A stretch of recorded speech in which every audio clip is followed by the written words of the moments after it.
are 7 signs of codependency in a relationship? That's what we're going to be talking about this week. And be sure to stay until the end where I give you a bonus tip on how to stop being codependent in your relationships. So in this video, I'm going to share 7 signs of codependent relationships that you need to spot because, again, we're not going to be able to change our behavior until we know what the problem is. But first, my name is Michelle Ferris. I'm a psychotherapist, and I love helping people create relationships that work. So what is codependency? It's basically a relationship pattern where you sacrifice yourself for someone else. You're overly focused on helping, caretaking, giving at your own expense.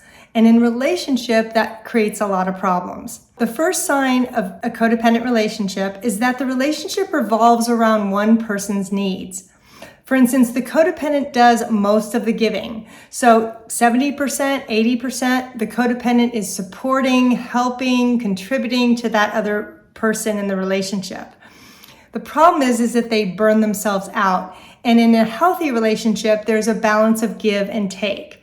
When there isn't that balance, it's almost always codependent. Some examples of this might be a codependent person that attracts an alcoholic or addict, and they want to fix them and get them sober. Or the codependent person attracts the narcissistic or self-centered person because they want that person to recognize them and love them, but the narcissist is too caught up in themselves to be able to do that. Another codependent relationship might be the codependent best friend that totally relies on their friend for their value, support, approval, but at their own expense because they don't have any other friends. The next sign of a codependent relationship is when one person gives even when it's not in their best interest to do so. So codependent people, their superpower is giving. They're really, really good at it. The problem is they don't have any off switch. They don't know how to turn it off and say no. So what happens in relationship is that they get very drained and anxious because they're doing too much for the other person. So an example of this might be maybe your best friend asks you to help them with a house project this weekend, and you have a work meeting on Monday that you have to get ready for. But you can't say no, so you do it anyway, even though you know it's going to hurt you at work. Or your partner wants to go to a party with people you feel really uncomfortable with, but you go anyway because you don't want to make waves. Those are some examples of how you aren't taking care of yourself because you're more taking care of the relationship. Now, if you can relate to this, I want you to write "me too" in the comments. You're not alone, I guarantee it. Next, a codependent relationship is focused on changing the other person's behavior so the codependent can feel less anxious and safe. Part of a codependent relationship is that people can't be themselves because the codependent tries to fix or change some aspect of the other person's personality, whether it's trying to get the alcoholic sober or try to get the narcissist to be empathetic or try to get someone to give back to them.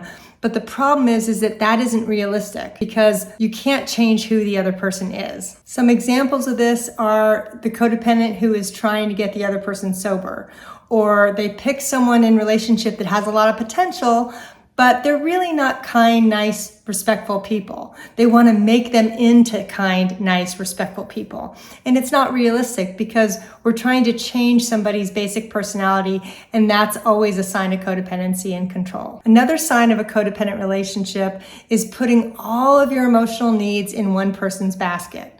So instead of having a variety of friends and hobbies and self-care activities, you zero in on your primary relationship or friendship or relationship with your mom or your sister, and that's where you get all of your emotional support and validation and love.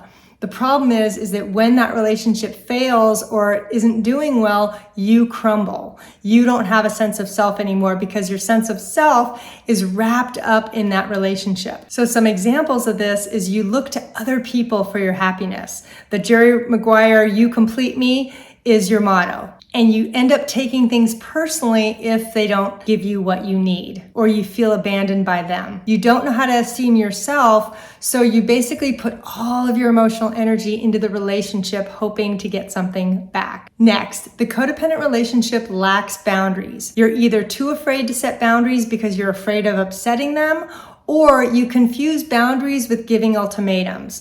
Like, if you loved me, you would stop drinking. Or If you loved me, you would stop seeing those other men or women because I would be enough for you. Because codependent people don't know what a realistic boundary is. A healthy boundary is about what you do, not making somebody else do something different. Healthy boundaries are much more about you taking care of yourself and deciding what behaviors you're going to tolerate and when you're going to walk away. They're not about getting the other person to change their behavior. So some examples of this might be you say yes when you really mean no because you're not willing to take the risk. Another sign of codependent relationships is that you're putting up with bad behavior. Codependent people are notorious for having a very high tolerance for bad behavior or abusive behavior. I know for me, sometimes I don't recognize self-centered behavior because I'm so used to being in the giving mode. Even now, even in my recovery, I have to really watch for that. Now, if you relate to that, I want you to say ditto or me too in the comments because believe me, you're not alone. I'm right there with you. And the reason this happens is because we get used to unacceptable behavior growing up in dysfunctional families. So bad behavior or that abusive behavior actually feels familiar. And in some ways, we confuse love with that pain and that longing because we didn't get healthy love growing up. We got a lot of pain and longing in our relationship instead. So some examples of this might be staying in abusive relationships or tolerating mean or abusive comments without saying anything back, or freezing because we just don't know how to handle it, or making excuses for somebody's bad behavior, or telling a joke, making light of it because we simply don't know what else to do. The next sign of a codependent relationship is having unrealistic expectations. In codependent relationships, you expect the other person to give as much as you're giving. But the problem is because codependent people are super givers, there's no way somebody's going to be able to match that. And where we have to be responsible in our own codependency recovery is realizing that we have actually set this dynamic up by being the compulsive giver. When we're compulsively giving, we attract a compulsive taker and they become a dysfunctional match, which is really painful. But part of what the codependent person doesn't want to give up is that ability to overgive because it makes them feel important, it makes them feel needed like the hero. But when you expect other people to give you the same amount you're giving them, that's not going to happen when you're codependent because again, we give a lot. Another unrealistic expectation is that we expect people to be different than who they really are. So we expect somebody who isn't nice and kind to be nice and kind. We expect somebody not to yell at us who has a rage problem but doesn't want to get help. So we really don't see people for who they are. We see the potential of who people could be. Okay, so it's time for the bonus tip. How to stop being codependent in your relationship. This may sound deceptively simple, but it's not.